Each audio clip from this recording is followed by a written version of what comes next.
नारायण नारायण। आज की पाठ पुस्तक का विषय है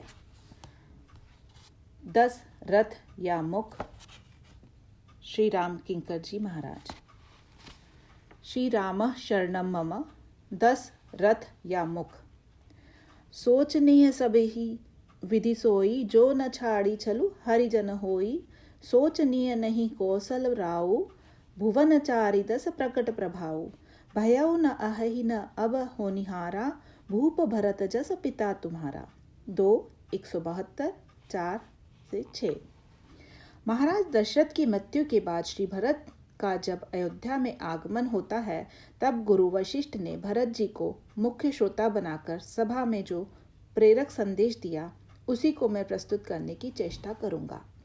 यह प्रसंग उस समय का है जब श्री दशरथ जी के प्राण त्याग के कारण शोक के वातावरण में समाये हुए गुरु वशिष्ठ ज्ञानमय और वैराग्यमय संदेश देते हैं और कहते हैं कि भरत, वस्तुतः शोक तो उन व्यक्तियों के लिए किया जाना चाहिए जिन्होंने सार्थक जीवन न जिया हो, जिनकी भविष्य के विषय में हमारे मन में आशंका हो कि पता नहीं मृत्यु के पश्चात उनकी क्या गति हुई होगी। यदि हम उनके लिए आंसू बहाएं, दुखी हों तो स्वाभाविक है, पर जिन्होंने सार्थक जीवन जिया है उनके लिए शोक करने की आवश्यकता नहीं है। हम उनके जीवन से प्रेरणा लें और उनके सूत्रों को अपने जीवन में उतारने की चेष्टा करें। एक दृष्टि से राम कथा ऐतिहासिक है, तो दूसरी दृष्टि से यदि विचार करके देखें तो राम कथा जीवन का शाश्वत सत्य है। एक और तो यह त्रेता युग का चित्र है, और दूसरी ओर यदि हम भूतकाल को देखते हैं और दर्पण में वर्तमान को देखते हैं, तो ये दोनों ही रूप बड़े उपादेय हैं, प्रेरक हैं। हम राम कथा के दर्पणात्मक रूप की ओर विशेष ध्यान दें, ऐसा मैं चाहूँगा, क्योंकि उसका हमारे जीवन से बड़ा निकट का संबंध है। दशरथ की गाथा एक इतिहास पुरुष की गाथा तो है ही, पर राम कथा में हमारे जीवन क्रम की 2 गाथाओं की ओर संकेत किया गया है। दशरथ जी पूर्व जन्म में मनु थे। उन्होंने बड़ा सार्थक जीवन जिया और अंत में श्री राम के वियोग में अपने प्राणों का परित्याग कर दिया। पर यह गाथा 2 समानांतर गाथाओं से जुड़ी हुई है। एक यात्रा है मनुष्य के दशरथ बनने की और दूसरी यात्रा है मनुष्य के दशमुख बनने की। मनु जी अगले जन्म में दशरथ बने और प्रताप भानु दशमुख बना। हम यह देखने की चेष्टा करें कि हम महाराज श्री दशरथ के आदर्शों पर चलकर दशरथ बनने की चेष्टा कर रहे हैं कि हमारे सारे प्रयत्न हमें दशमुखत्व की ओर ले जा रहे हैं। मनुष्य शब्द मनु से बना है। मनु जी मनुष्य जाति के आदि पुरुष हैं। मनु का दशरथ बनना मानो सारी मनुष्य जाति की यात्रा है, और यदि हम मनु की पद्धति से चलेंगे तो हम दशरथ बनेंगे। दूसरी ओर दशमुख बनने की यात्रा है। आप किसी ग्रंथ में यह नहीं पाएंगे कि दशमुख बनने वाला व्यक्ति मूलतः बुरा था, बल्कि आप दोनों में सत्यता पाएंगे। सत्यकेतु नाम के केकय देश के राजा थे और उनके 2 पुत्र थे, प्रताप भानु और अरिमर्दन। ये दोनों भाई बड़े धर्मात्मा थे। उनका जीवन बड़ा पवित्र था। दूसरी ओर मनु का जीवन भी बड़ा पवित्र है। संसार के जितने जीव हैं वे मूलतः अच्छे ही हैं कि बुरे हैं। कुछ लोगों की धारणा यह है कि व्यक्ति मूलतः तो बुरा है, पर प्रयत्न के द्वारा उसे अच्छा बनाने की चेष्टा की जानी चाहिए। पर हमारी आध्यात्मिक धारणा इससे भिन्न है। एक धारणा भौतिक विज्ञान की है, जिसकी मान्यता है कि सृष्टि में क्रमशः विकास हो रहा है। मनुष्य मूलतः पशु था, धीरे धीरे विकास होने पर मनुष्य बना। यह विकासवाद का सिद्धांत है। सृष्टि के मूल में जड़ है, और जड़ जो जो विकसित होता है त्यों त्यों उसकी उन्नति होती है। आध्यात्मिक धारणा इससे बिल्कुल भिन्न है, और उसकी मान्यता है कि सृष्टि के मूल में ईश्वर है और वह तो चैतन्य है। गोस्वामी जी ने सृष्टि के लिए जो शब्द चुना वह बड़े महत्व का है। तुलसीदास कह चिद बिलास, जग बूझत बूझत बूझे। विनय पत्रिका 124:5। भौतिक विज्ञान यह है कि सृष्टि जड़ का विकास है, और आध्यात्मवाद का कहना है कि सृष्टि चेतन का विलास है।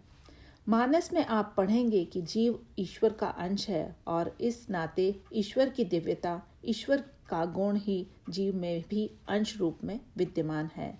ईश्वर अंश जीव अविनाशी, चेतन अमल सहज सुख राशि। 7:116-2।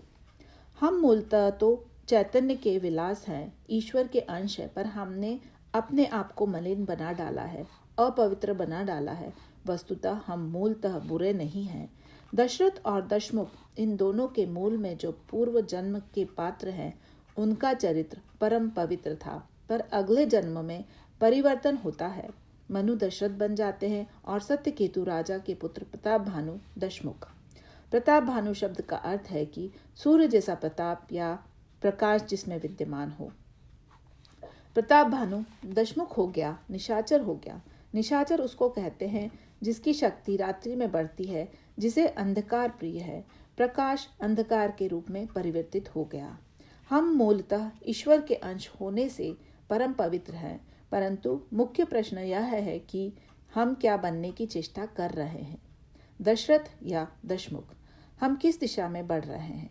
दशरथ बनने की दिशा में कि दशमुख बनने की दिशा में? मनु बड़े धर्मात्मा थे। उन्होंने अपनी प्रजा को भी धर्मानुकूल चलाने की चेष्टा की, पर मनु को ऐसा लगा कि केवल धर्म के द्वारा जीवन की समग्रता को नहीं पाया जा सकता। धर्म के द्वारा अनेक समस्याओं का समाधान तो होता है, पर धर्म के द्वारा जीवन में पूर्ण तृप्ति का अनुभव नहीं होता। इतने वर्षों तक धर्म का पालन करते हुए भी मेरे जीवन में न तो भक्ति का उदय हुआ और न वैराग्य का। ये दोनों बड़े महत्व के सूत्र हैं। कर्म का परिणाम या तो भक्ति होना चाहिए या वैराग्य। यदि जीवन में सुख सुविधा प्राप्त हो तो इसका एक परिणाम तो यह हो सकता है कि हम यह विचार करें कि ये सब सुख सुविधाएं जो हमें प्राप्त हुई है, ये ईश्वर की कृपा से मिली है। इसमें भक्ति आ जाएगी, प्रभु के प्रति कृतज्ञता का उदय होगा। दुनिया में भी यदि किसी से आपको कुछ प्राप्त हो तो उसे धन्यवाद देते हैं और सोचते हैं कि हमें जो भी तो बदले में इनके पास कोई भेंट भेजनी चाहिए। हम कथा में सुन लेते हैं कि विपत्ति बहुत अच्छी होती है, विपत्ति में ही भगवान की भक्ति होती है, पर यह सत्य नहीं है। विपत्ति कोई याचना की वस्तु नहीं है, लेकिन यदि विपत्ति स्वयं आ जाए तो उसे भी हम प्रभु का भेजा हुआ प्रसाद मानकर स्वीकार करें। कुंती की विपत्ति याचना का प्रसंग पढ़कर हम उसका सही अर्थ समझे। कुंती भी अपने पुत्रों को विपत्ति में देखकर प्रसन्न नहीं होती थी, दुखी होती थी। हाँ, जब भगवान ने सब विपत्तियों का निवारण करके संपत्ति दे दी और तत्पश्चात भगवान विदा लेने लगे, तब कुंती में अवसर विशेष की भावना हुई थी। वह जीवन भी सार्वजनीन भावना नहीं था। कुंती से जब भगवान विदा लेने गए तो कुंती को लगा कि जो संपत्ति भगवान से विमुक्त कर दे, उस संपत्ति से तो विपत्ति ही अच्छी है। यह उस अवसर विशेष की प्रतिक्रिया थी जिसका उद्देश्य भगवान से यह प्रार्थना करना था कि आप कृपा करके मेरे समीप रहें। जो इस प्रसंग से प्रभावित होकर कुंती की मांग दोहराते रहते हैं, वे भी केवल शब्द मात्र ही दोहराते हैं। वस्तुतः वे भी विपत्ति नहीं मांगते। रामायण में भी सुग्रीव एक ऐसा पात्र है। श्री हनुमान जी ने उसके प्रभु से मित्रता कराई और प्रभु ने प्रतिज्ञा की कि सुनी सुग्रीव मारियो बाली ही एक ही बाण। 4:6। सुनकर सुग्रीव के हृदय में क्षणिक ज्ञान और क्षणिक वैराग्य का उदय हुआ। यह क्षणिक शब्द बड़े महत्व का है। कुंभकर्ण ने भी बड़ी उच्च कोटि की बातें कही थी, पर केवल उच्च कोटि का भाषण करना ही महत्ता का प्रमाण नहीं हो सकता। जब रावण ने कुंभकर्ण को जगाया तो कुंभकर्ण ने रावण को फटकारा, जगदम्बा हरि आनी अब सट चाहत कल्याण। 6:62। इतना ही नहीं, यह भी लिखा हुआ है कि रावण को उपदेश देते देते वह भगवान का ध्यान भी करने लगा, पर यह कुंभकर्ण की श्रेष्ठता का द्योतक नहीं है। उस पर व्यंग है। राम रूप गुण सुमिरत मगन भयउ छन एक, रावण मांगेउ कोटि घट मद अरु महिष अनेक। 6:63। क्षण एक, जो 2 शब्द हैं, यही कुंभकर्ण के चरित्र का प्राण है। ये शब्द सब कुछ कह गए। एक क्षण के लिए जब हम भगवान के ध्यान में डूब जाते हैं, ज्ञान, वैराग्य या भक्ति की बड़ी ऊंची ऊंची बातें करने लग जाते हैं तो उस क्षणिक ज्ञान, वैराग्य या भक्ति का कोई वास्तविक मूल्य है क्या? देखिए, कुंभकर्ण ने रावण को दुष्ट कहा और राम के ध्यान में डूब गया। तब तो रावण को निराश होना चाहिए था कि यह तो विभीषण की तरह राम का भक्त हो गया, परंतु तुरंत ही रावण ने शराब के घड़े और भैंसे मंगवाए। यह व्यंग है। रावण कुंभकर्ण को इतनी अच्छी तरह से पहचानता था कि उसे विश्वास था कि यह क्षणिक आवेश है। इसके बाद यह मदिरा पीकर मेरी ओर से ही लड़ेगा।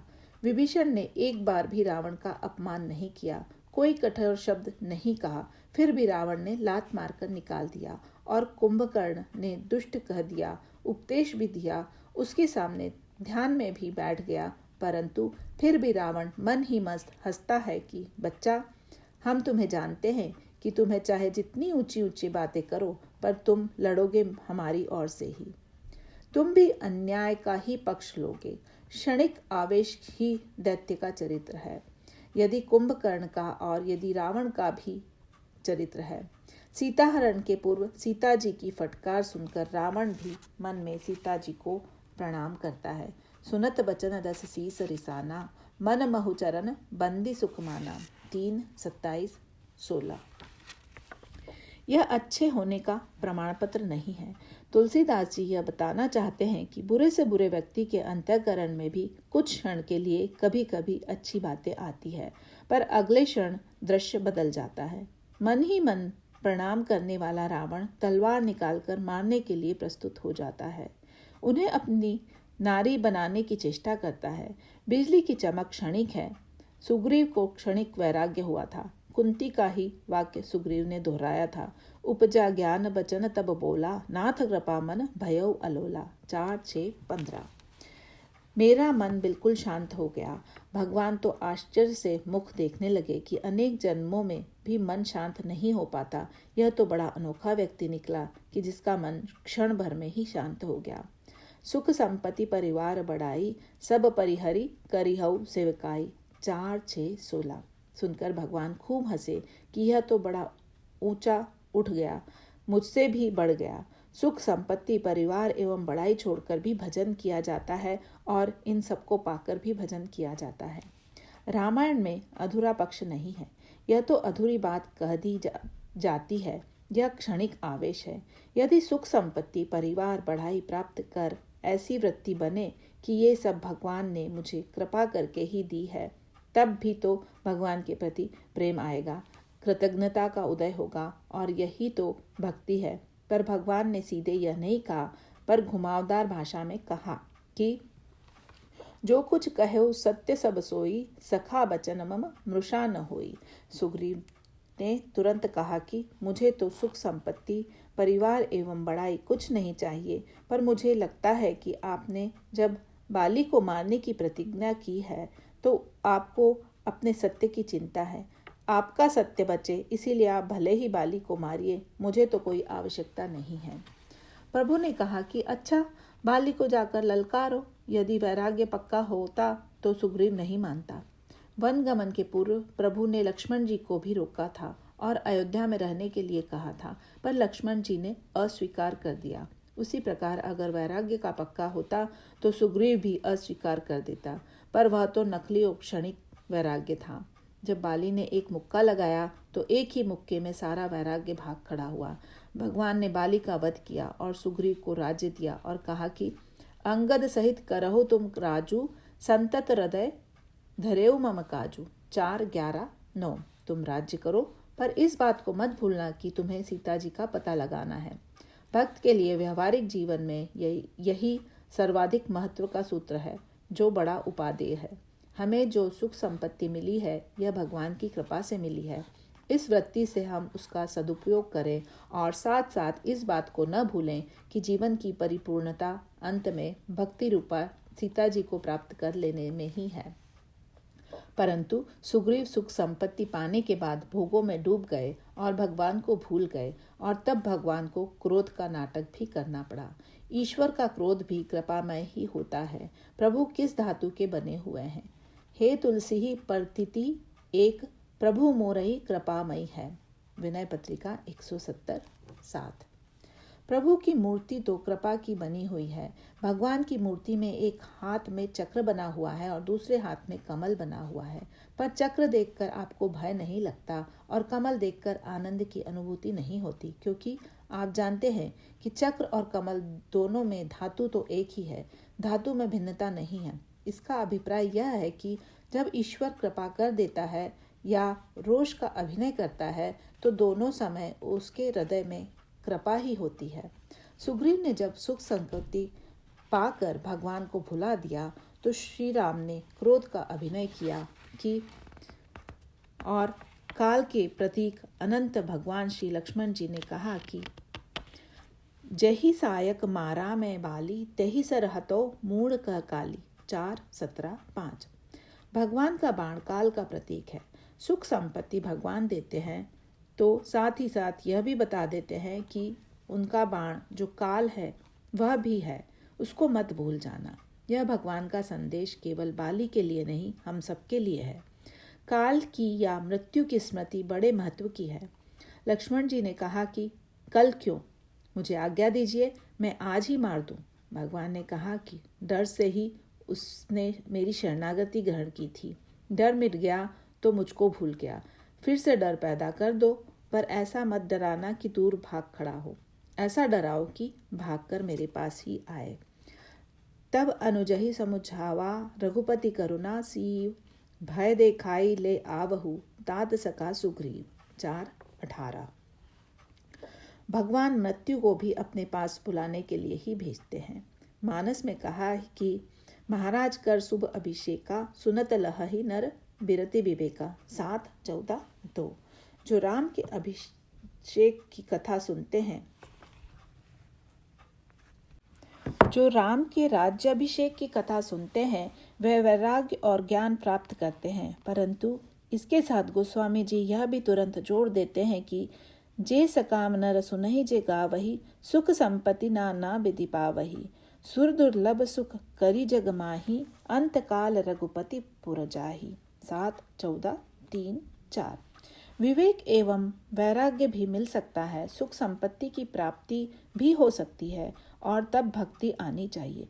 यदि दुख आ जाए, प्रतिकूलता आ जाए तो भी उसमें प्रभु की कृपा ही समझनी चाहिए। दशरथ के जीवन में आप दोनों पाएंगे। अयोध्या में सुख संपत्ति की निरंतर वृद्धि हो रही है।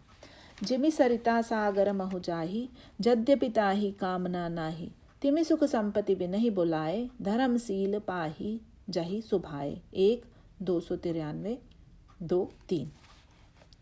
मनु के रूप में भी जो चाहते थे वह मिला, दशरथ के रूप में भी जो उन्होंने साक्षात ईश्वर को पा लिया और समस्त कामनाएं पूर्ण हुई। परंतु अंत में ऐसी भी स्थिति आई कि जब दुख आ गया, संकट आ गया, मृत्यु आ गई, तो जीवन भी सत्य है और मृत्यु भी सत्य है। दोनों में से किसी को भी अस्वीकार मत कीजिए।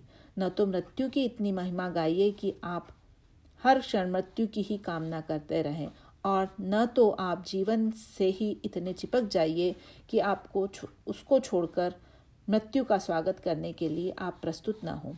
दोनों की आवश्यकता है, दोनों की अपेक्षा है, दोनों बातें उचित समय पर अच्छी लगेगी। मान लीजिए आपको कोई रोग हुआ है, तब उस समय आप शरीर को उपयोगी मानकर उसको स्वस्थ बनाने की चेष्टा करेंगे।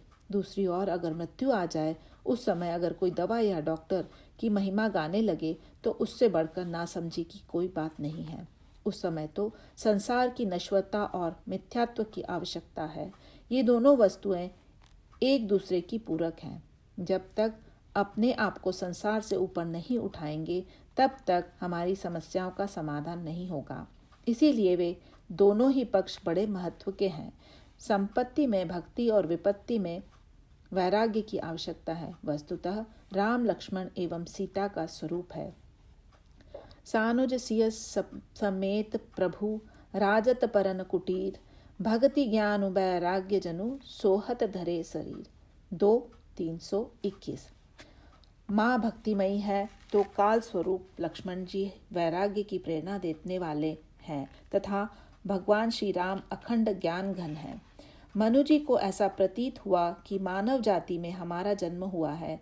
तो हमारा कर्तव्य यह है कि हम चिंतन करें कि हमारे जीवन में संपत्ति और विपत्ति जब दोनों आती हैं तो हम दोनों को पाकर क्या करें।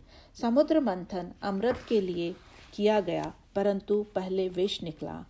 हम संसार में पुरुषार्थ करते हैं सुख का अमृत पाने के लिए, पर सुख के साथ साथ दुख भी आ जाता है।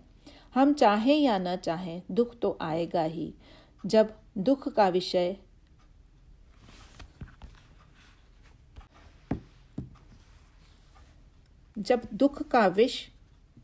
आए तो विश्वास पूर्वक शंकर जी की तरह भगवान का नाम लेकर उसको पचा लें। भगवान ने भेजा है ऐसा मानकर स्वीकार करें, और अमृत आए तब तो कहना ही क्या है। समुद्र मंथन में भी एक बड़े महत्व का सूत्र है कि विष निकला तो शंकर जी ने अकेले ही पी लिया, परंतु जब अमृत निकला तो सबको बांटकर पिया गया। दुख का विष अकेले पी लीजिए और सुख का अमृत निकले तो सबको बांटकर पीजिए। हम लोग उल्टा करते हैं कि दुख मिले तो बांटकर पीना चाहते हैं, या सब दुख दूसरों को ही देना चाहते हैं और सुख मिले तो अकेले भोगना चाहते हैं। वैराग्य और भक्ति ही दुख सुख के दो पक्ष हैं। सुख का फल भक्ति और दुख का फल वैराग्य है। इन दोनों के बीच में साक्षात ईश्वर श्री राम विराजमान है। मनु जी को अनुभव हुआ कि मेरे जीवन में न भक्ति आई और न वैराग्य, जीवन में पूर्णता नहीं आई।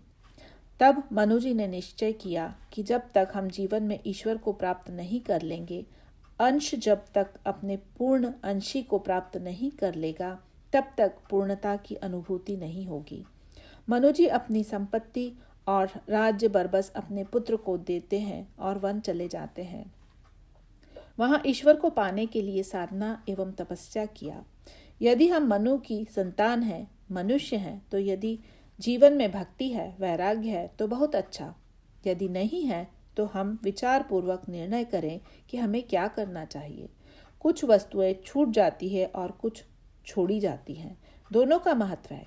कुछ वस्तुओं से मन अपने आप हट जाता है तो वे छूट जाती हैं, और अन्य वस्तुएं हमें प्रिय तो लगती है पर हानिकारक मानकर हम उनको छोड़ देते हैं। वैराग्य माने जो छूट जाए और त्याग माने जो छोड़ा जाए। जिधर से मन अपने आप हट जाए वह वैराग्य है।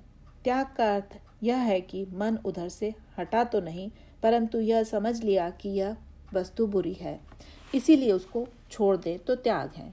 मनु के जीवन में वैराग्य तो नहीं आया, पर उन्होंने त्याग को स्वीकार किया। यह बड़ा महत्वपूर्ण पक्ष है। वैराग्य की कब तक प्रतीक्षा करें? कम से कम जब बुद्धि से समझ लिया तो त्याग करने की चेष्टा तो करें। त्याग करके वन में जाकर महाराज मनु ने तपस्या की। अन्न छोड़ दिया, फल छोड़ दिया, भोग की अन्य सामग्री छोड़ दी। यह कहा जाए कि मन में ऐसा भ्रम हो गया है कि जब तक शरीर को भोग नहीं मिलेगा तब तक शरीर सुखी नहीं होगा। तपस्या का अर्थ इतना ही है कि इस भ्रम का निवारण हो जाए। शरीर की आवश्यकता होते हुए भी एक ऐसी स्थिति आती है कि जब हम ऊपर की ओर उठते हैं तो इन भोगों की आवश्यकता धीरे धीरे कम होती है। उन वस्तुओं के स्थान पर जीवन में अन्य किसी दिव्य रस का अनुभव होता है और उन वस्तुओं के प्रति धीरे धीरे त्याग की वृत्ति आती है। मनु वन में अकेले नहीं आए थे, शत्रुपा के साथ में लेकर आए थे। मनु ने एक ओर तो वैराग्य के स्थान पर त्याग स्वीकार किया और दूसरी ओर वन में गए तो राज्य संपत्ति और परिवार को छोड़कर गए, लेकिन पत्नी को साथ लेकर गए। बड़ा विचित्र कार्य किया कि वन में तपस्या करने गए तो भी पत्नी को साथ लेकर गए। वैराग्य तो है नहीं, मुक्ति तो मिलेगी नहीं, तो मनु ने एक ही उपाय सोचा कि मेरे पास राग है। वैराग्य का सदुपयोग ज्ञान है और राग का सदुपयोग भक्ति। इन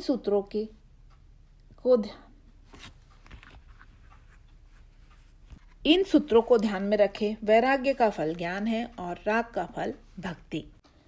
मनु की साधना के फलस्वरूप भगवान समक्ष भी आ गए। तब पता चला कि पत्नी को साथ में लेकर क्यों आए थे। भगवान ने पूछा कि क्या मुक्ति चाहते हो? बोले कि नहीं महाराज, मुक्ति चाहने की बात तो दूर है, मैं तो आपको भी बांधना चाहता हूँ। आप मेरे बेटे बनकर आइए, मेरे राग के बंधन में बंध जाइए, आप मेरे पुत्र बनकर मेरी गोद में खेलिए। भगवान प्रसन्न हो गए, मानो राग का सदुपयोग हो गया और भक्ति का उदय हुआ। उन्होंने भगवान को गोद में लेकर खिलाया और दिव्य वात्सल्य का आनंद प्राप्त किया। ब्रह्मा ने संसार में जितनी वस्तुएं बनाई है उन सब में कोई न कोई कमी है, पर यदि संयोग से कोई वस्तु अच्छी निकल जाए तो जब राम, लक्ष्मण और सीता वन को जा रहे थे तो गांव की स्त्रियों ने कहा कि इनको ब्रह्मा ने बनाया ही नहीं। ब्रह्मा ने तो जो वस्तुएं बनाई उनमें दोष निकल आए। इन तीनों को देखकर लोग पूछने लगे कि कैसे पता कि इनको ब्रह्मा ने नहीं बनाया। तो लोगों ने कहा कि अगर ब्रह्मा ने बनाया होता तो इनकी सुंदरता में भी कोई न कोई कमी आ गई होती। जब कोई कमी नहीं है तो इनको ब्रह्मा ने नहीं बनाया। एक कही ए सहज सुहाए, आप प्रगट भय विधि न बनाए। 119:2। ब्रह्मा ने सोचा कि अब मैं क्या करूं? भगवान स्वयंभू हैं, ब्रह्मा ने नहीं बनाया। यह बात बिल्कुल सच्ची है और ब्रह्मा ने जो संसार बनाया वह अधूरा है। किसी ने ब्रह्मा जी से यह कहा कि आपका बड़प्पन तो अधूरा है। ब्रह्मा ने कहा कि मैंने भगवान को भले न बनाया हो, पर दशरथ को तो मैंने ही बनाया, जिन्होंने श्री राम को बेटा बनाया। मेरे बड़प्पन के लिए यह कम है क्या? जिन्हई बिरची बड़ भयउ विधाता, महिमा अवधि राम पितु माता। 1:15-8। इसका अभिप्राय यह है कि जीवन में जो कुछ उनको प्राप्त था उसका सदुपयोग मम के रूप में उन्होंने किया, और जो प्रसंग आगे है कैकेयी का, उसमें श्री राग के वियोग में उन्होंने अपने प्राणों का परित्याग कर दिया। जिन कैकेयी के प्रति उनका इतना राग था कि वे उस राग को इतने वर्षों में भी नहीं छोड़ पाए थे, उन कैकेयी से जब इतना कठोर व्यवहार मिला तब उनका शरीर और प्राण भी छूट गया। अंतःकरण में वैराग्य का उदय हुआ। उन्होंने यही कहा कि सो तनु राखी करब में काहा, जही न प्रेम पनु मोर निबाहा। 154:6। सच्चा वैराग्य तब होता है कि जब अनुकूल से अनुकूल दिखाई देने वाले व्यक्ति के व्यवहार में भी प्रतिकूलता दिखाई दे। जिनके प्रति हमारे मन में तीव्र आसक्ति है, जब वे भी हमारे अनुकूल आचरण न करे तो दो ही प्रतिक्रियाएं होती है। एक तो द्वेष आता है जो अधिकांश व्यक्तियों में आता है, और दूसरा वैराग्य आता है, जैसे दशरथ जी में हुआ। राग का प्रतिद्वंदी एक तो वैराग्य है और दूसरा द्वेष है। सांसारिक व्यक्तियों में यही होता है कि जिनमें हमने राग किया, यदि उनका व्यवहार अच्छा नहीं हुआ तो उनसे द्वेष हो गया। राग में हम डूबे चाहे द्वेष में जलें, बात तो एक ही है। दोनों में विशेष अंतर नहीं है। हाँ, जब राग में बाधा पड़े तो अगर वैराग्य का उदय हो जाए, संसार के मिथ्यात्व का ज्ञान आए, किसी से भी द्वेष न हो, तो यह स्थिति अत्यंत कल्याणकारी है। महाराज श्री दशरथ के जीवन में जब वैराग्य का उदय हुआ तब उन्होंने सहर्ष मृत्यु का वरण किया कि जिस शरीर की आसक्ति के कारण श्री राम को वन भेजना पड़ा, इतना अनर्थ हुआ, अब उस शरीर को रखने की कोई अपेक्षा नहीं है। इस तरह से एक यात्रा वह है जिसमें मनु दशरथ बनते हैं। यह हम सबके लिए भी सत्य है। हम मनु हैं, मनुष्य हैं, और हमें उसी मार्ग पर चलना है कि जिससे हम जीवन में दशरथ बन करके ईश्वर को प्राप्त करें, और तत्पश्चात भी जीवन की परिपूर्णता तब है कि प्रतिकूलता के साथ हमारे मन में वैराग्य का उदय हो और मृत्यु की प्राप्ति का भी। हमें भय न लगे, मृत्यु का भी स्वागत हम निर्भय होकर करें। यही पक्ष मनुष्य से दशरथ बनने का पक्ष है। मनुष्य ही अपनी साधना के द्वारा दशरथ बन सकता है, और मनुष्य ही अपनी भूलों के कारण दशमुख बन जाया करता है। रामायण में इसी तथ्य की ओर हमारा ध्यान आकृष्ट किया गया है। इस संदर्भ में मानस में नदी का दृष्टांत दिया गया है।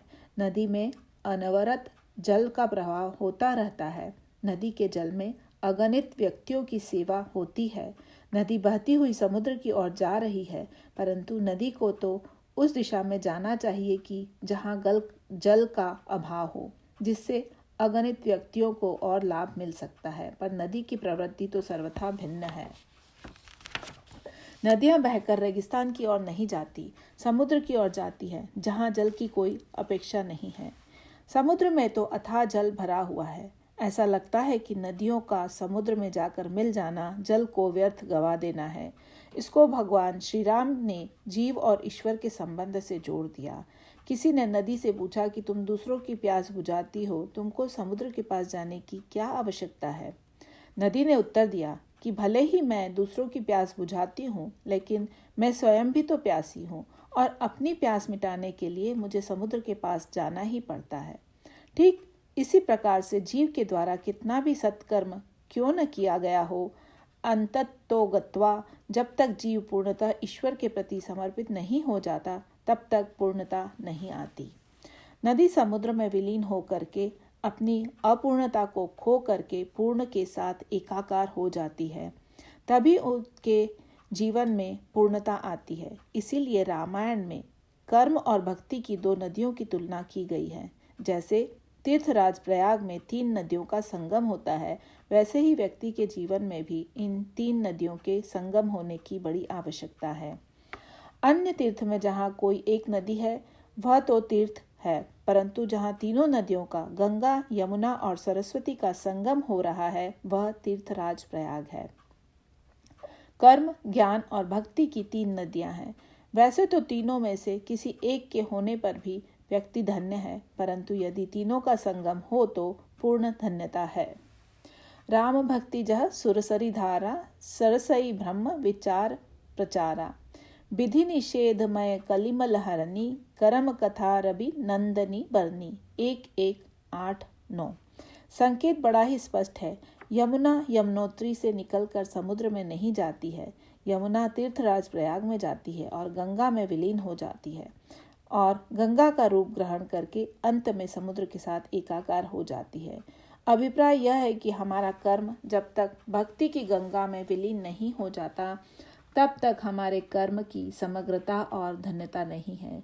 इसी कर्म की समग्रता महाराज मनु के जीवन में दिखाई देती है, परंतु मनु ने निश्चय किया कि जीवन की परिपूर्णता केवल कर्तव्य कर्म में ही नहीं है, इसका अंतिम लक्ष्य ईश्वर को पा लेना है।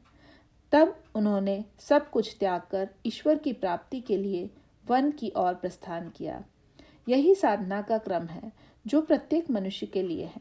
मनु और शत्रुपा कहाँ पहुँचे, हम सबको भी वहीं पहुँचना चाहिए। पहुँचे जाई धेनुमति तीरा, हर्षि नहाने निर्मल नीरा। 1-142-5। धेनुमति अर्थात गोमती नदी के किनारे बसे हुए नैमिषारण्य नामक प्रसिद्ध तीर्थ में वे पहुँचे। यहीं पर उन्होंने साधना की और यहीं पर उन्हें ईश्वर का साक्षात्कार हुआ। यह नैमिषारण्य एक वन है जिसे मानस में संत सभा के रूप में बताया गया। संत सभा चहुदिसी अमराई, श्रद्धा ऋतु बसंत समगाई। 1-36-12। ईश्वर की प्राप्ति के लिए हमें संतों का संग करना चाहिए, लेकिन इसके पहले गोमती में नहा लेना परम आवश्यक है। धेनु या गाय क्या है? श्रद्धामयी वृत्ति से सत्संग में जाएं। सात्विक श्रद्धा धेनु सुहाई, जौहरी कृपा हृदय बस आई। 7-116-9। श्रद्धा की तुलना वसंत ऋतु से भी की गई है। वसंत ऋतु में ही आम लगते हैं। श्रद्धा का वसंत लेकर ही आप सत्संग में जाएं, तभी लाभ होगा, अन्यथा नहीं। सत्संग में जाने के बाद क्रुस शरीर मुनिपट परिधाना, सत समाज निर सुनेहि पुराना। 1-142-8। कथा श्रवण करें, सांसारिक चर्चा न करें। क्रम यह है कि बिनु सत्संग न हरि कथा, तेहि बिनु मोह न भाग, मोह गए बिनु राम पद, होय न दृढ़ अनुराग। 7-61। संत और श्रद्धालु के मिलन पर हरि कथा होनी चाहिए, सांसारिक चर्चा नहीं। साधना के अनेक मार्ग हैं, कथा में अनेक पात्रों का चरित्र आएगा। उनमें सर्वाधिक प्रिय कौन है? किसका चरित्र ऐसा है कि जिसके अधिक से अधिक समीप हम पहुंच सकते हैं? यदि कथाकार केवल एक ही साधना पद्धति का उपदेश करे तो कुछ लोगों को लाभ हो सकता है, सबको नहीं। पर कथा की विशेषता यह है कि उसमें भक्ति, ज्ञान और कर्म तीनों का प्रतिपादन भिन्न भिन्न पात्रों के माध्यम से होना चाहिए। ब्रह्म निरूपण धर्म विधि, बर नहीं तत्व विभाग, कह ही भगति भगवंत कै, संजुत ज्ञान विराग। 1-44। सत्संग में सभी प्रकार की ज्ञान की, वैराग्य की, भक्ति की, कर्म की एवं नीति की व्याख्याएं विद्यमान रहती है, जिनमें से अपने अनुकूल साधन का चुनाव सरल हो जाता है। पहले श्रद्धा, तब सत्संग और फिर कथा श्रवण का क्रम है। कथा का फल क्या है? मन को धीरे धीरे समेटना है। मन को संसार की कथाओं से समेटकर भगवान की कथा में लगाएं। तब दीक्षा ग्रहण करें, मंत्र ग्रहण करें। 12 अक्षर मंत्र पुनि जपहि सहित अनुराग, वासुदेव पद पंकरुह, दंपति मन अति लाग। 1:143। 12 अक्षर मंत्र का जाप करने लगे। उद्देश्य क्या है? करहि आहार साक फल कंदा, सुमिरहि ब्रह्म सच्चिदानंदा, पुनि हरि हेतु करन तप लागे, बारी आधार मूल फल त्यागे। 1:143। 1। भोजन के द्वारा शरीर में तमोगुण का उदय होता है। अधिक भोजन से या तमोगुणी भोजन से मंत्र जप में मन नहीं लगेगा, ध्यान नहीं लगेगा। इसीलिए मनुजी कंद मूल फल का सेवन करते हैं और भगवान के मंत्र का जप करते हैं। तप का उद्देश्य भगवान की प्राप्ति करना है। अब शरीर के लिए भोजन नहीं, मन के लिए भोजन चाहिए। आगे आता है कि जब आकाशवाणी हुई तो शरीर भी हष्टपुष्ट हो गया। मृतक जियावनी गिरा सुहाई, श्रवण रंध्र होई उर जब आई, हृष्ट पुष्ट तन भय सुहाए, मानहु अम्बहि भवन ते आए। 1:144। 8। पहले मोटे थे, बाद में दुबले हो गए और बाद में फिर से मोटे हो गए। पहले जो स्थूलता थी वह भोग की और अन्न की स्थूलता थी।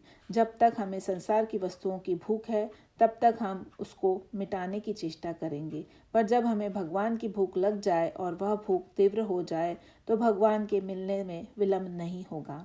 ऐसी ही भूख की बात विनय पत्रिका में कही गई। द्वार हो भोर की को आजू, रटत रिहा आरी और न, कौर ही ते काजू, कली कराल दुकाल दारुन, तब कुंभाती कुसाजू, नीच जन मन ऊंच, जैसी कोड़ में की खाजू, हहरी हिय में सदै बुझयो, जाई साधु समाजू, मोहु से कहु कतहु कोऊ, तिन कहयो कोसल राजू। विनय पत्रिका 219। एक दिन प्रातःकाल ही गोस्वामी जी प्रभु के द्वार पर खड़े हो गए और पुकारने लगे कि भूख को भोजन कराइए, भूखे को भोजन कराइए। प्रभु स्वयं निकलकर बाहर चले आए और पूछा कि इतने सवेरे ही भूख लग गई? महाराज, मैं अनेकों दिनों का भूखा हूँ। दोपहर तक की प्रतीक्षा कैसे करूँ? रट लगा दी। मुझे तो एक कौर भी भोजन नहीं मिला। कहाँ से आ रहे हो? ऐसे स्थान से आया हूँ जहाँ अकाल पड़ा हुआ है। कलयुग स्वयं अकाल है। कलयुग के सब व्यक्ति भूख और प्यास से बेचैन हैं। भगवान ने कहा, यदि अकाल पड़ा होता तो मेरे दरवाजे पर हजारों की भीड़ लग जाती। तुम अकेले दिखाई पड़ते हो, मैं कैसे मानूं? तब तुलसीदास जी ने एक नई बात कही। बोले कि अकाल पड़ने में कुछ लोग तो जो मिल गया उसी से पेट भर लेते हैं। ये कलयुगी प्राणी हैं, परंतु मैं ऐसा नहीं हूँ। मैं भिखारी तो हूँ, परंतु मैंने निर्णय किया है कि जो मिल जाए सो नहीं खाऊंगा। जब हमारे मन में की वस्तु मिलेगी तभी खाऊंगा। प्रभु को हंसी आ गई कि अच्छा, यह तो नई बात है कि भिखारी अपनी ओर से शर्त लाद रहा है। यहाँ कैसे आ गए? कहा कि मैं भूखा था और संसार के विषयों के द्वारा भूख मिटी नहीं और मैं मिटाना चाहता भी नहीं। फिर व्याकुल होकर कहाँ जाऊं? तब मैंने संतों से जाकर पूछा कि मुझे जैसे भिखारी को भी कोई खिलाने वाला है? तो तिन कहो कोसल राजू। उन्होंने आपका नाम लिया। अतः मैं यह जानने के लिए आया हूँ कि संतों ने जो आपकी प्रशंसा की है वह केवल प्रशंसा मात्र ही है कि उसमें कुछ सार भी है। अंत में प्रभु को पूछना ही पड़ा कि कब से भूखे हो और किस भोजन से तुम्हारी भूख मिटेगी।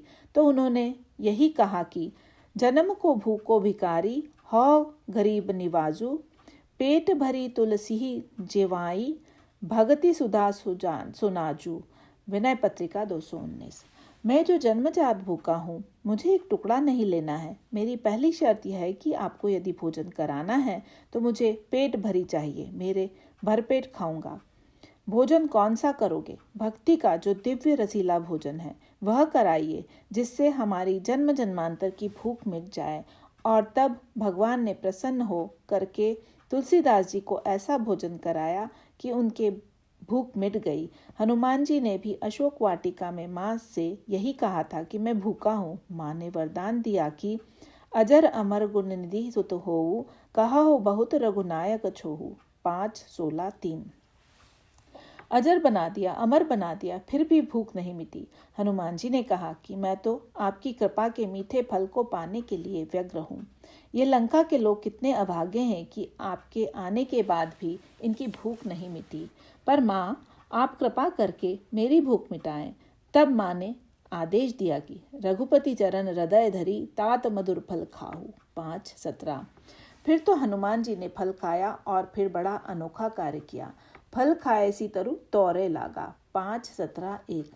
वृक्षों को उखाड़ फेंका और राक्षस तब रोकने लगे तो खूब पिटाई की। माँ ने फल खाने की आज्ञा दी थी, बाग उजाड़ने की आज्ञा तो नहीं दी थी। फिर आपने बाग क्यों उजाड़ दिया? हनुमान जी ने कहा कि हाँ, मैंने तो फल खाने की आज्ञा ली थी, परंतु बाग का उजाड़ना तो फल खाने का फल है। भक्ति का भोजन जब माँ करा देती है तो उससे में इतनी शक्ति प्राप्त हो जाती है कि लगता है कि जब तक मोह की वाटिका को उखाड़ कर फेंक न दे, तब तक दुर्गुण दुर्विचारों को मार कर समाप्त न कर दे, तब तक फल खाने का सच्चा फल भी क्या मिला। फल खाने का तो सच्चा फल यही है कि रावण की वाटिका के वृक्षों को समूल नष्ट कर दिया जाए और उन राक्षसों को जो माँ को कष्ट देने की चेष्टा कर रहे हैं उनको नष्ट कर दिया जाए। मनु जो साधन करते हैं तो मानो उनके अंतःकरण की भूख बढ़ती ही जा रही है। उर अभिलाष निरंतर होई, देखिए नयन परम प्रभु सोई। 1:143-3। उनकी भूख निरंतर बढ़ती गई। वरदान देने के लिए सब आए, लेकिन फिर भी उन्होंने कहा कि इतने मात्र से मेरी भूख नहीं मिटेगी। अंत तो गत्वा भगवान स्वयं उनके सामने प्रकट हो गए और तब मनु की भूख मिटी और वे फिर से हष्टपुष्ट हो गए। मागु मागु बरु भय नभ बानी, परम गंभीर कृपा मृतसानी। मृतक जियावनि गिरा सुहाई, श्रवण रंद होई उर जब आई। हष्ट पुष्ट तन भये सुहाए, मानहु अबहि भवन्ते आए। 1:144-6-8। प्रभु ने पूछा कि क्या चाहते हो? मनु ने बड़ा सुंदर क्रम चुना। मुक्ति की साधन एक बात है, परंतु मनु तो मानव जाति के आदि पुरुष थे। उनके अंतःकरण में केवल अपने ही कल्याण की कामना नहीं थी। महापुरुष भी दो प्रकार के होते हैं। एक तो वे जो कि निवृत्ति परायण है, त्याग करते हुए केवल आत्म सुख में डूबे रहते हैं और संसार की ओर जिनकी दृष्टि जाती ही नहीं। ये आत्माराम और आप्त काम मुनि होते हैं जो हमारे लिए वंदनीय और पूज्य हैं। और दूसरे महापुरुष वे हैं कि जो केवल अपने ही दिव्य आनंद और मुक्ति की ही चिंता नहीं कर रहे हैं। वे ऐसे हैं कि उन्हें समस्त संसार के प्राणियों के सुख की चिंता है। मनु जी की विशेषता यह थी कि आत्मकल्याण के स्थान पर संसार का कल्याण कैसे हो। भगवान ने मनु से पूछा कि क्या जन्म मरण के चक्र से मुक्त होना चाहते हो? तो मनु ने कहा कि नहीं महाराज, मैं तो यह भी चाहता हूँ कि मेरा ही नहीं आपका भी जन्म हो। यहाँ पर अवतारवाद आ गया। मनु भगवान को पाने के लिए ऊपर नहीं गए, बल्कि पहले तो भगवान को ही नीचे उतारा और फिर वे भगवान से प्रार्थना करते हैं कि प्रभु, आपने मुझे तो तृप्त कर दिया, दर्शन देकर मुझे धन्य बना दिया, परंतु फिर भी मैं चाहता हूँ कि आप मेरे पुत्र के और संसार की सारी मानव जाति को तृप्त करें, सुख दें। भगवान ने स्वीकार किया और तब अगले जन्म में यही मनु दशरथ होते हैं और तब श्री राम को प्राप्त करते हैं। इस प्रकार मनु से दशरथ बनने की प्रक्रिया एक और है। यह साधना का एक क्रम बताया गया। और दूसरी ओर भी एक धर्मात्मा महापुरुष प्रताप भानु है जो अगले जन्म में दशमुख बन गया। दशमुख बनने की पद्धति क्या है, यह तो हम सबके जीवन में जांची परखी हुई है। प्रताप भानु राजा भी विश्व विजय के बाद मनु की तरह वन में गया, पर उनके वन में जाने का उद्देश्य न तो सत्संग करना था और न कथा श्रवण था, बल्कि विंध्याचल गभीर मन गयऊ, मृग पुनीत बहु मारत भयऊ। 1:155-4। शिकार खेलने गए हुए ऋषि मुनियों का दर्शन करने नहीं गए। क्या लक्ष्य है जीवन का? प्रताप भानु में मृगया की अभिलाषा थी। केवल वन नहीं लिखा, विंध्याचल लिखा। यह विंध्याचल पर्वत हम सबके अंतःकरण में विद्यमान है। शास्त्रों में लिखा है कि सूर्य सुमेरु पर्वत की परिक्रमा करते हैं। विंध्याचल ने सूर्य से कहा कि आप मेरी भी परिक्रमा कीजिए। बस यही इच्छा तो अधिकांश व्यक्तियों के मन में है कि प्रकाश मेरे भी चारों ओर चक्कर काटे, दूसरे के चारों ओर ही क्यों चक्कर काट रहा है। विंध्याचल महत्वाकांक्षा है, अपनी चमक बढ़ाने की चिंता है कि हम लोगों की दृष्टि चमके, लोगों का ध्यान हमारी ओर जाए। देखिए, सूर्य परिक्रमा करे या न करे अंतर नहीं आता, पर विंध्याचल को ऐसा लगा कि संसार में सुमेरु की प्रशंसा इसलिए होती है कि सूर्य परिक्रमा करता है। यदि सूर्य मेरी परिक्रमा करने लगे तो मेरी प्रशंसा होने लगेगी। यह होड़ की वृत्तियां हैं कि सुमेरु मेरी परिक्रमा क्यों नहीं करेगा। यही महत्वाकांक्षा प्रताप भानु के जीवन में आती है। इसके दो पक्ष हैं।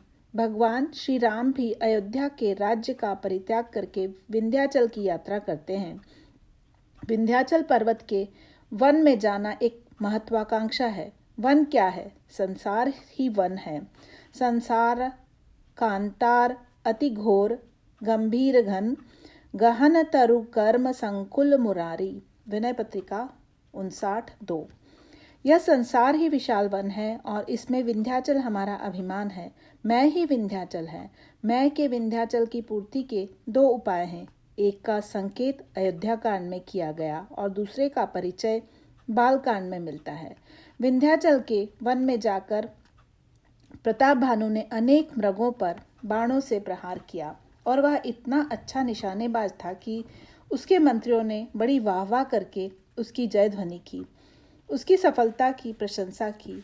यही हमारी स्थिति भी है कि हम चाहते हैं कि हमारे आसपास वाले हमारी प्रशंसा करें कि ये तो बड़े ही सफल हैं, लेकिन सफल से सफल व्यक्ति को भी जीवन में कभी न कभी विफलता का सामना करना पड़ता है। वस्तुतः यही हुआ। इतनी सफलता के बाद जब प्रताप भानु लौट रहा था तो एक चांदी की तरह चमकता हुआ शूकर दिखाई पड़ा। उसने सोचा कि इसको भी मार लूं और सब लोग मेरी और भी प्रशंसा करेंगे, पर विधि का विधान विचित्र था। संसार घोर वन है और जीव का कर्म ही वृक्ष है। उसने शूकर भी है, लोभ शूकर रूप। विनय पत्रिका 59:4। उस शूकर के पीछे प्रताप भानु ही नहीं भागा, संसार में सब लोग उसी शूकर का पीछा कर रहे हैं। कुछ लोग पीछा कर रहे हैं और कुछ लोग पीछा करते करते रावण बन चुके हैं। लोभ ही शूकर है, कितना ही लाभ हो जाए, लेकिन अहंकार की भावना है कि अभी और होना चाहिए। इस और के होने में भी कोई बुराई नहीं है, पर न होने पर क्रोध आता है, जैसे गीता में संकेत किया गया है। संगात संजायते कामः कामात् क्रोधो भी जायते। गीता 2:62। कामना हुई शूकर को जीत लेने की और प्रताप भानु ने बाण चलाया तो करी छल सुअर शरीर बचावा। 1:156-3।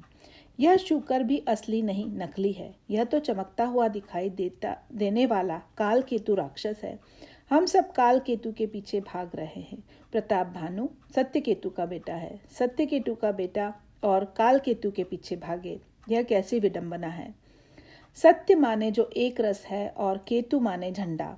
सत्य केतु वह है कि जो कभी बदलता नहीं और काल केतु वह है जो अवसर के अनुसार झंडा बदलता रहे, अर्थात जो अवसरवादी है।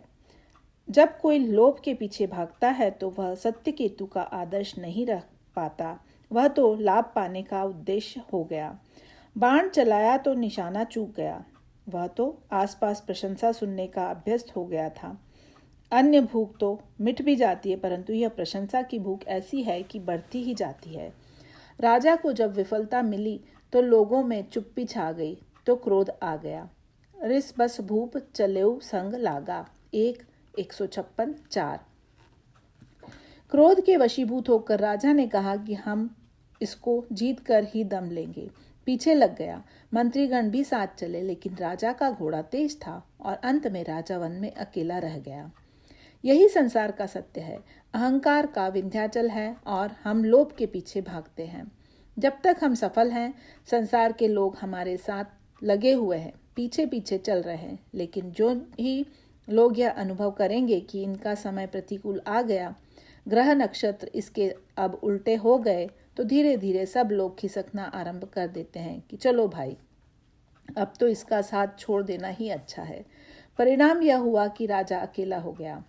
सब साथ छोड़ दें तो ऐसे समय ध्यान इस सत्य पर चला जाए कि ईश्वर ही एक ऐसा है कि जो कभी साथ नहीं छोड़ता है, तो अकेलापन भी बहुत बढ़िया है।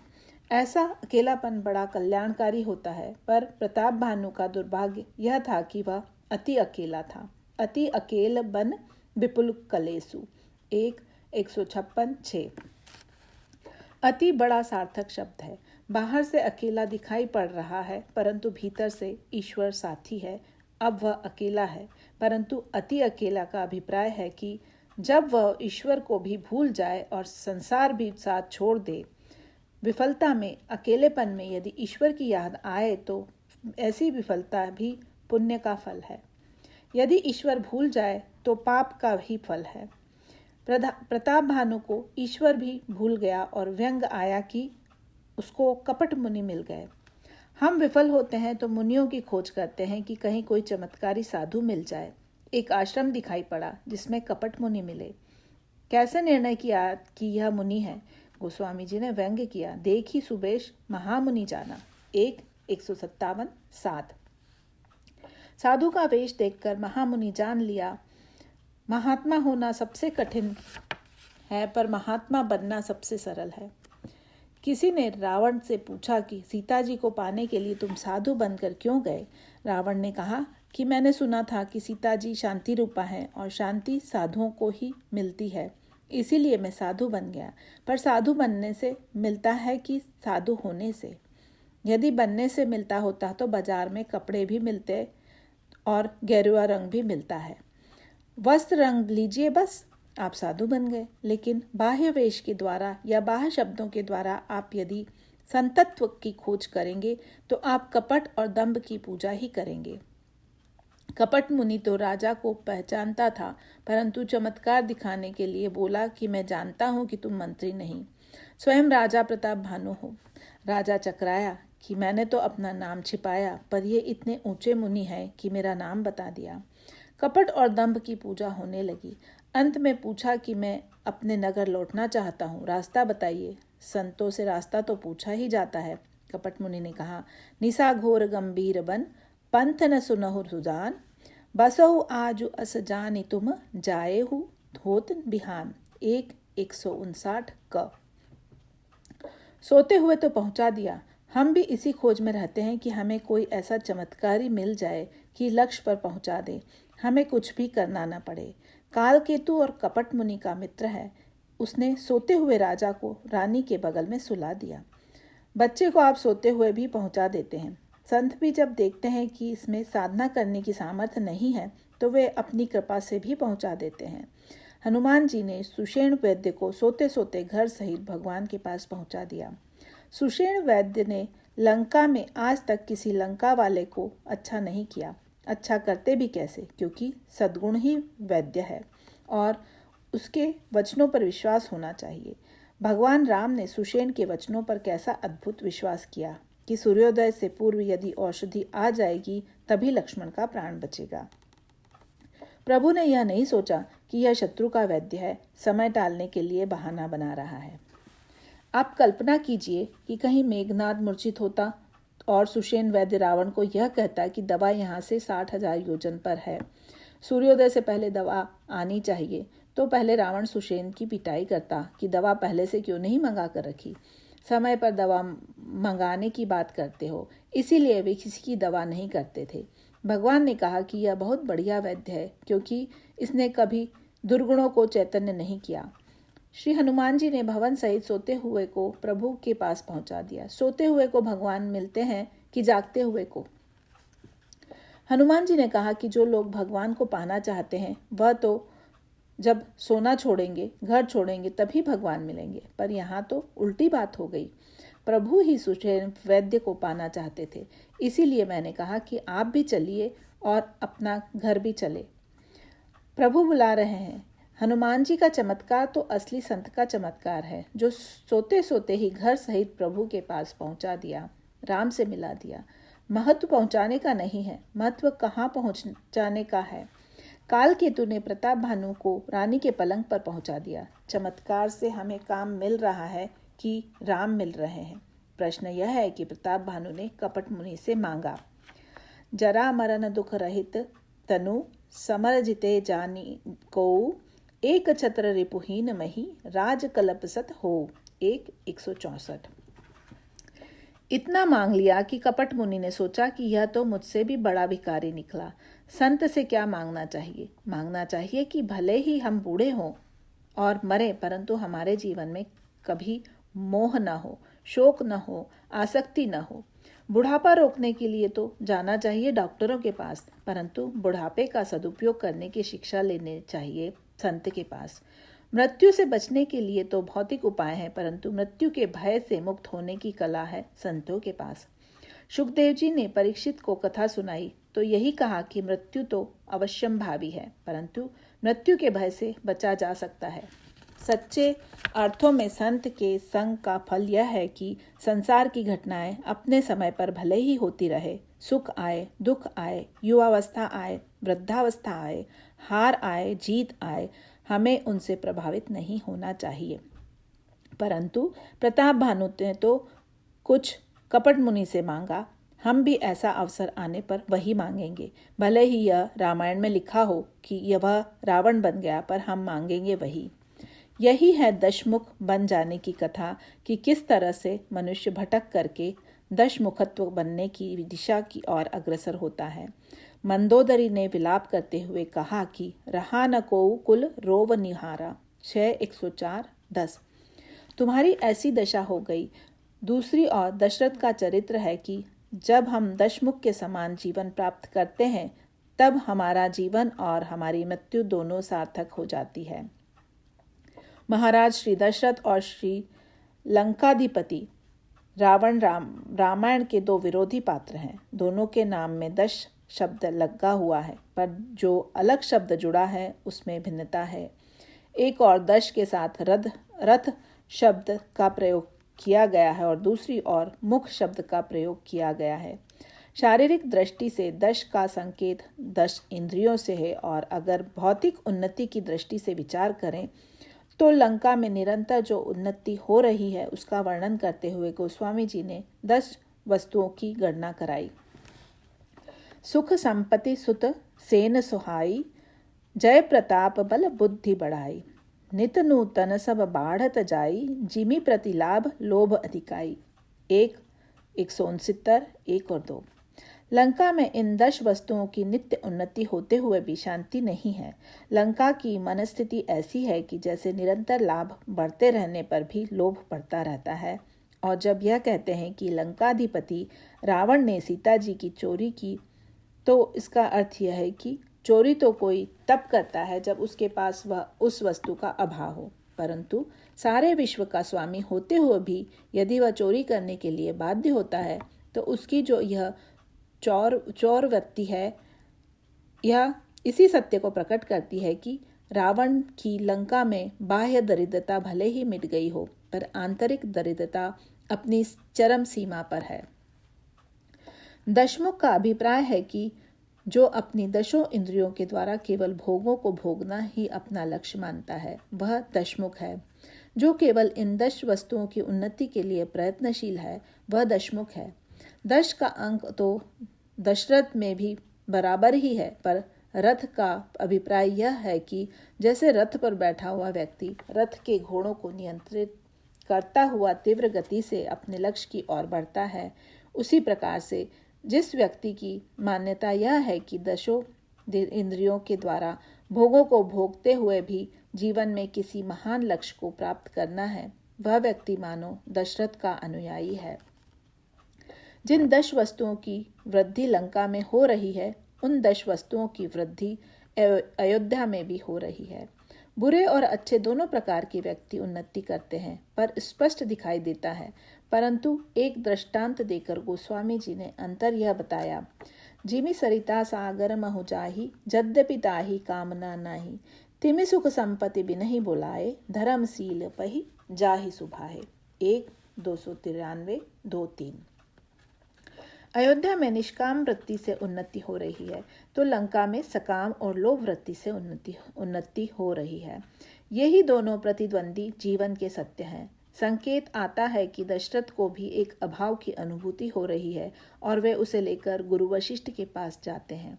तब गुरु वशिष्ठ महाराज दशरथ के द्वारा यज्ञ कराते हैं, जिसके द्वारा तीनों माताओं के गर्भ से श्री राम आदि चारों भाइयों का जन्म होता है। श्री राम का अवतार रामनवमी को होता है। दशरथ जी के जीवन की अपूर्णता मिटी रामनवमी को।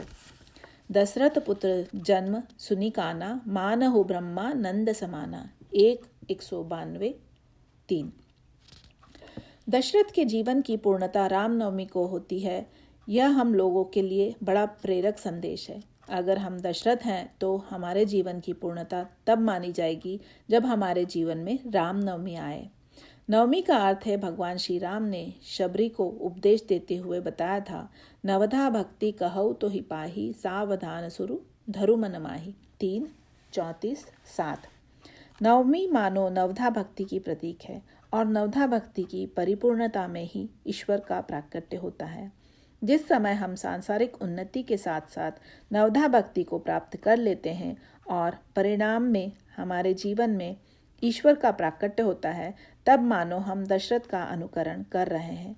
रावण के पास भी दश है पर भक्ति का अभाव है और वह भगवान को ही मिटाने में तुला हुआ है। रावण सीता जी को बंदिनी बनाता है, कष्ट पहुंचाता है। सीता जी मूर्तिमती भक्ति हैं, परंतु यदि रावण की वृत्ति है, हमें दोनों वृत्तियों में से एक का चुनाव करना है कि हम रावण की तरह भक्ति और भगवान को पीड़ा पहुंचाना चाहते हैं कि दशरथ की तरह हम जीवन में भगवान को प्रकट करना चाहते हैं। इस प्रसंग में 2 चित्र प्रस्तुत किए गए हैं। इसमें एक तो महाराज दशरथ का चित्र है, अयोध्या कांड के प्रारंभ में अपनी सभा में बैठने का। दूसरी ओर लंका में सर्वोच्च शिखर पर बैठा हुआ रावण नाच गान में प्रवृत्त है। लागे किन्नर गुनगन गावन। 6-9-8। रावण की उस सभा में किन्नर आते हैं और संगीत के दिव्य स्वर में रावण के गुणों की प्रशंसा करने लगते हैं। उधर दशरथ भी अपनी सभा में बैठे हैं और उनके भी यश का गान किया जा रहा है। यहाँ तक दोनों में समानता है। अंतर केवल इतना है कि रावण नृत्य संगीत और अपने गुणानुवाद सुनने में डूबा हुआ है और महाराज दशरथ दर्पण देखते हैं, आत्मनिरीक्षण करते हैं। जब हम किसी सत्ता या पद पर होते हैं, हमारा सिंहासन पर अधिकार होता है, उस समय प्रशंसकों की बहुत बड़ी भीड़ दिखाई देती है, पर हम उस प्रशंसा को किस रूप में ग्रहण करते हैं, यही हमारी परीक्षा है कि हम दशरथ के अनुयायी हैं कि दशमुख के। रावण दूसरों से अपनी प्रशंसा सुनने के लिए व्यग्र रहने के साथ साथ स्वयं भी अपनी प्रशंसा किए बिना संतुष्ट नहीं होता। प्रशंसा से रावण के अभिमान की वृद्धि होती है। प्रशंसा कल्याणकारी भी हो सकती है और प्रशंसा विनाशकारी भी हो सकती है। जैसे अंगूर खाने से सात्विकता की वृद्धि होगी, स्वस्थता बढ़ेगी, पर उसी अंगूर की बनी हुई शराब यदि पिए तो उससे नशा होगा, तामसिक वृत्ति बढ़ेगी। यही दोनों में अंतर है। अंगूर सतोगुणी है तो सुरा तमोगुणी। उसी प्रकार से प्रशंसा के भी 2 रूप हैं। तुलसीदास जी की चारों ओर बड़ी प्रशंसा हो रही है। कोई उन्हें वाल्मीकि जी का अवतार कह रहा है तो कोई सिद्ध संत कह रहा है। प्रभु ने पूछा कि तुमको कैसा लग रहा है? कहा कि समस्या मेरे लिए नहीं है, आपके लिए है। मेरी जो प्रशंसा करते हैं वे आपसे जोड़कर प्रशंसा करते हैं कि तुलसी तो राम का दास है। तब या तो आप मुझे सचमुच वैसा बना दीजिए जैसी प्रशंसा हो रही है। लोग कहे अरु हो कहो, जनु खोटो खरो रघुनायक ही को। रावरी राम बड़ी लघुता, जसु मेरो भयो सुखदायक ही को। के यह हानि सहो बलि जाऊ, की मोहु करो निज लायक ही को। आनी हिये हित जानी करो, जो हो ध्यानु धरो धनुषायक ही को। कवितावली 7:59। या तो जैसी प्रशंसा मेरी हो रही है मुझे उसके अनुकूल बना दीजिए, और यदि नहीं बनाते हैं तो इससे जो कलंक आपको मिलेगा उसे लेने के लिए तैयार रहिए। लोग कहेंगे कि राम के सेवक भी क्या ऐसे हुआ करते हैं। अभिप्राय यह है कि प्रशंसा सुनकर उसे भगवान की प्रशंसा हो रही है ऐसी प्रवृत्ति बनानी चाहिए। जैसे भोजन सीधे नहीं करके उसे भगवान को अर्पित कर दें और तब ग्रहण करें तो आपने भोजन का स्वाद नहीं लिया, प्रसाद का आनंद लिया। प्रशंसा सुनकर भी यदि हमारे अंतःकरण में ईश्वर के प्रति कृतज्ञता की भावना उदित हो कि यह तो प्रभु की कृपा का ही फल है, तो प्रशंसा भी कल्याणकारी बन सकती है। परंतु जैसे सुरा पीकर व्यक्ति वास्तविकता को भूल जाता है, वैसे ही प्रशंसा सुनकर यदि व्यक्ति वास्तविकता को भूलकर मतवाला हो जाए, अभिमानी हो जाए, तो वह सही मार्ग पर नहीं चल सकता। वह तो शराबी की तरह लड़खड़ाता हुआ चलता है, न जाने उसके पैर कहाँ पड़ जाएं। प्रशंसा का सही रूप दशरथ में है और उसका निंदित रूप रावण के चरित्र में है। अंगद ने रावण की सभा में जब श्री राम की प्रशंसा की तो रावण स्वयं अपनी प्रशंसा करते हुए कहता है, दिग्पालन में नीर भरावा, भूप सुजस खल मोहि सुनावा। 6:27-5। मैंने दिक्पालों से भी पानी भरवा लिया। मेरे सामने तू एक सांसारिक राजकुमार की प्रशंसा करता है। दशरथ ने प्रशंसा सुनकर जो कार्य किया वह बड़े महत्व का है। यह कार्य है दर्पण में अपना मुख देखना, अर्थात आत्मनिरीक्षण करना। राज सिंहासन पर बैठकर दर्पण देखना कहाँ का शिष्टाचार है। एक समालोचक ने लिखा कि तुलसीदास बाबा वैरागी थे, राजसभा के शिष्टाचार से परिचित नहीं थे। इसीलिए उन्होंने लिख मारा कि दशरथ जी शीशे में मुख देखने लगे। गोस्वामी जी साधारण सभाओं में तो नहीं गए, पर आपको मालूम है कि जब आप लोगों ने अकबर की ओर से तुलसीदास जी को निमंत्रण दिया कि अकबर बड़ा गुणग्राही है, वह आपका सम्मान करेगा, तो उन्होंने कहा कि भाई अब 2 राजाओं की सभा का सदस्य बनना तो ठीक नहीं है, एक राजा की सभा का तो मैं पहले से ही सदस्य हूँ। उन्होंने दोहा लिखा, हम चाकर रघुबीर के पटो लिखो दरबार, तुलसी अब क्या हो ही गए नर के मनसबदार। अर्थात हम तो श्री राम की राज्यसभा के सदस्य हैं। अब श्री राम की सभा में बैठने के बाद क्या अकबर की राजसभा में बैठे करके उसकी मनसबदारी करूँगा? जब भगवान राम ने मुझे अपना मनसबदार बना लिया तो क्या तुलसीदास किसी मनुष्य की सभा में मनसबदार बन सकता है? नहीं भाई। गोस्वामी जी ने 2 सूत्र बड़े महत्व के दिए कि एक तो जब आप सिंहासन पर बैठे तो दर्पण बगल में रखिए, और दूसरा यह कि जब प्रशंसा हो तो दर्पण देखना मत भूलिए कि यह प्रशंसा कहीं झूठी चापलूसी तो नहीं है। राजाओं के लिए कहा जाता है कि राजा सुनते हैं, देखते नहीं, पर यह बहुत बड़ी कमी है। राजा को सुनना भी चाहिए, पर सुनने से अधिक देखना भी चाहिए। दूसरा यह कि जब प्रशंसा हो तो दर्पण देखना मत भूलिए कि यह प्रशंसा कहीं झूठी चापलूसी तो नहीं है। राजाओं के लिए कहा जाता है कि राजा सुनते हैं, देखते नहीं, पर यह बहुत बड़ी कमी है। राजा को सुनना भी चाहिए, पर सुनने से अधिक देखना भी चाहिए। दूसरी ओर आप कहीं यह वर्णन नहीं पाएंगे कि रावण ने कभी शीशे में अपना मुख देखा हो। दशरथ ने भरी सभा में दर्पण में अपना मुख देखा, और रावण स्वयं अपना मुख दर्पण में नहीं देखता। वह दूसरों को दर्पण दिखाता है, इसीलिए दशमुख भी बना था। अगर शंकर जी के गणों ने नारद जी को दर्पण दिखाने की धृष्टता न की होती तो वे दोनों गण रावण और कुंभकर्ण न बनते। नारद जी को अभिमान हो गया कि मैंने काम, क्रोध तथा लोभ तीनों को जीत लिया, पर भगवान ने ऐसा नाटक रचा कि नारद जी 6 विकारों काम, क्रोध, लोभ, मोह, मद और मत्सर से युक्त हो गए। इन 6 विकारों को नष्ट करने के लिए भगवान ने एक नाटक किया कि नारद को बंदर की आकृति दे दी। इसमें भगवान की कृपा ही है।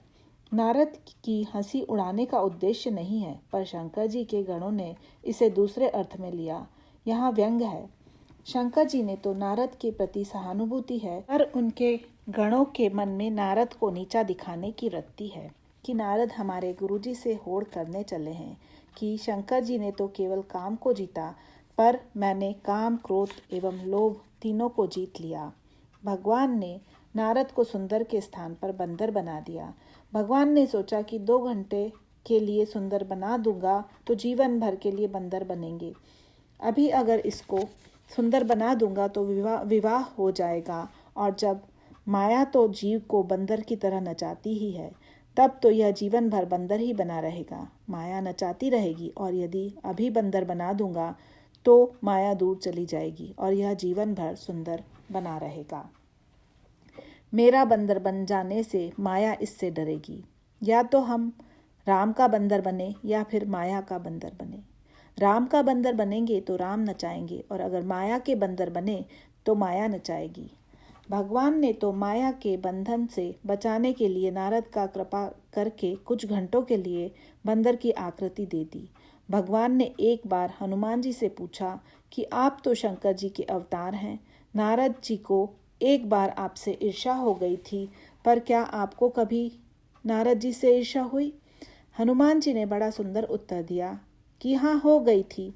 आप नारद जी से कितना अधिक प्यार करते हैं कि आपने अपना बंदर बना दिया। इसीलिए तो मैं स्वयं इस जन्म में बंदर बनकर आ गया कि आप नारद की तरह मुझे भी अपना बंदर समझकर कृपा कर नचाइए। भगवान प्रसन्न हो जाते हैं। भगवान और शंकर जी की दृष्टि तो बड़ी मधुर है। भगवान ने एक और भी कृपा की कि स्वयंवर सभा में अन्य सभी राजाओं को नारद की दिखाई पड़ रहे थे, बंदर नहीं।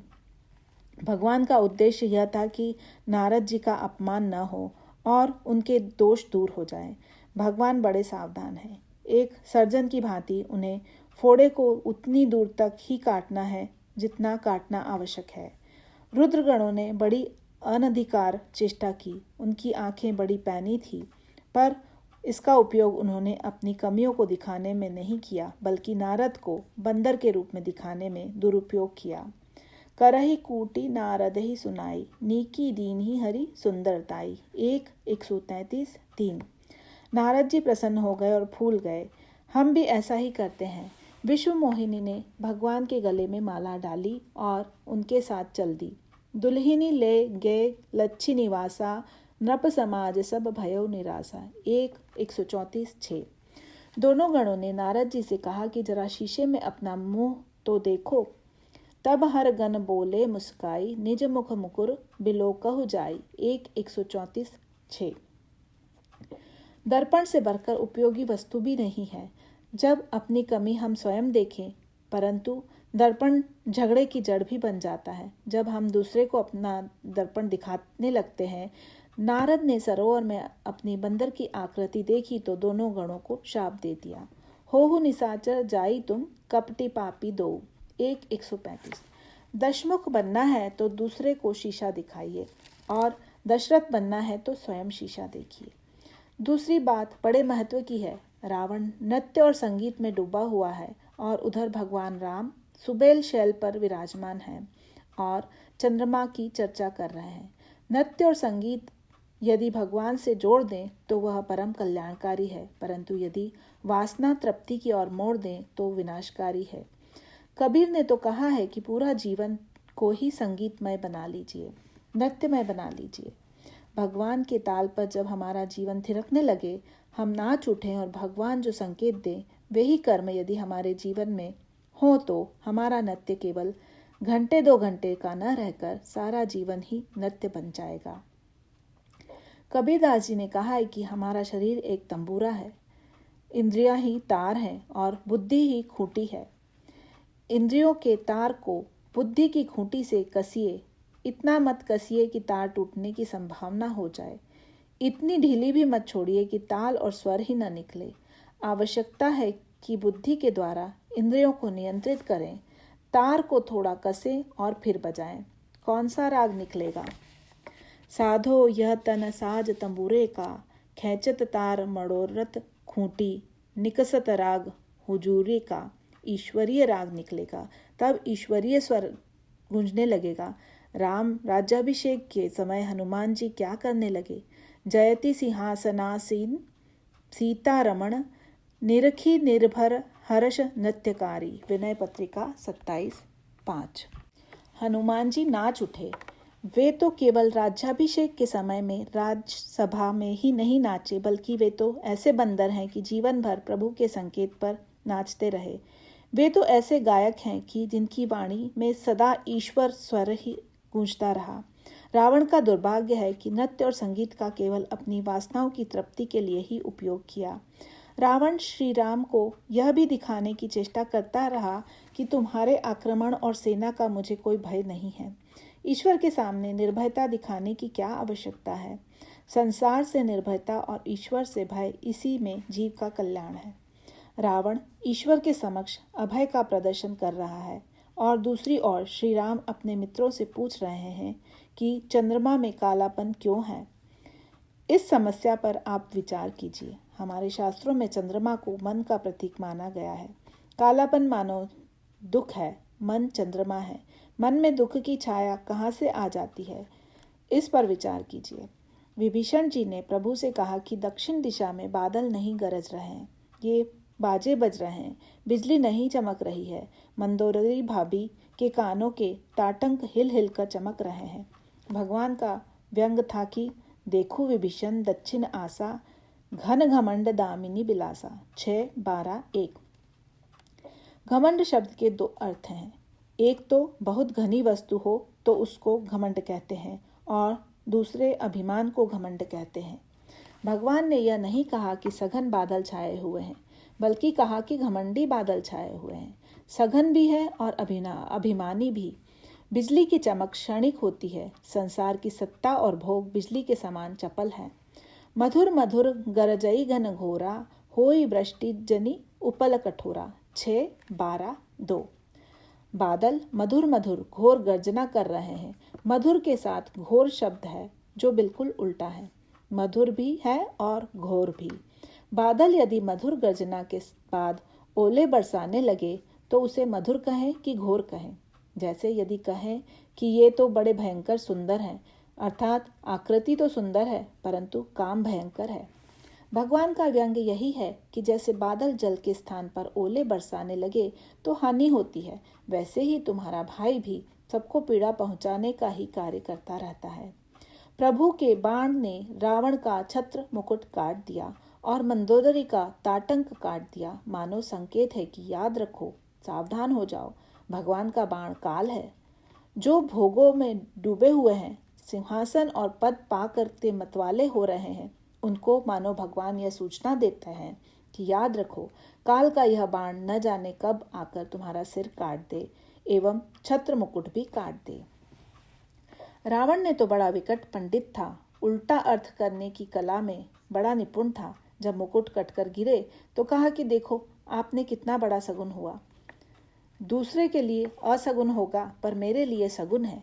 दूसरों का सिर कटे तो मृत्यु है, पर मेरे सिर कटे तो शंकर जी का वरदान मिला कि नए नए सिर निकल आएंगे। इसीलिए युद्ध में विजय के लिए ही मुकुट कटा है, छत्र कटा है। रावण ने कहा, सिरहु गिरे संतत सुब जाही, मुकुट परे कस असगुन ताही। 6:13:4। हमारे आपके जीवन में भी भगवान का बाण निरंतर चल रहा है। समय या काल ही भगवान का बाण है और काल के द्वारा अनेकों बार सूचना मिलती है, पर हम उसका मनमाना अर्थ लगा करके उसका दुरुपयोग करते हैं और भगवान की भक्ति नहीं करते। यह दशमुख की वृत्ति है। दूसरी ओर दशरथ दर्पण में देखते हैं कि कान के पास बाल सफेद हो गए। यह भी काल का ही चिन्ह है। उन्होंने काल का संकेत देखा कि मैं बूढ़ा हो गया। मुकुट जो टेढ़ा हो गया था उसको सीधा किया। तब उनको लगा कि अब मुकुट को सीधा करने से काम नहीं चलेगा, अब इसे राम को सौंप देना चाहिए। श्रवण समीप भये सित केसा, मनहु जठर पनु अस उपदेसा। नप जुबराजु राम कहु देहु, जीवन जन्म लाहु कि न लेहु। 2:1-7-8। आत्मनिरीक्षण किया तो उन्होंने समत्व का और समर्पण का संदेश पाया। मानो यही जीवन के दो पक्ष हैं। रावण को भी वही संदेश मिला जो दशरथ को मिला था। अंगद के मुक्के से जब रावण के मुकुट गिर गए और उनमें से 4 मुकुट अंगद ने भगवान के पास भेज दिए और 6 मुकुट रावण ने उठाकर अपने सिर पर रख लिए और कहा कि मैं इतना बड़ा पंडित हूँ कि आधे से ज़्यादा मुकुट बचा लिया। सर्वनाशे समुत्पन्ने अर्धम त्यजति पंडितः। अंगद ने सोचा कि जब रावण के सिर पर मुकुट नहीं टिके तो मेरे सिर पर भी नहीं टिकेगा, इसीलिए इनको तो भगवान के चरणों में ही भेज देना चाहिए। किंतु दशरथ ने जीवन और मृत्यु दोनों को सार्थक बनाया। मुकुट प्राप्त करके उन्होंने उसे भगवान को समर्पण करने की प्रेरणा पाई, श्री राम को राज्य देने की प्रेरणा पाई, और जब वह संकल्प सफल नहीं हुआ तो वे अपने प्राणों का परित्याग कर देते हैं। यही रामायण का संदेश है।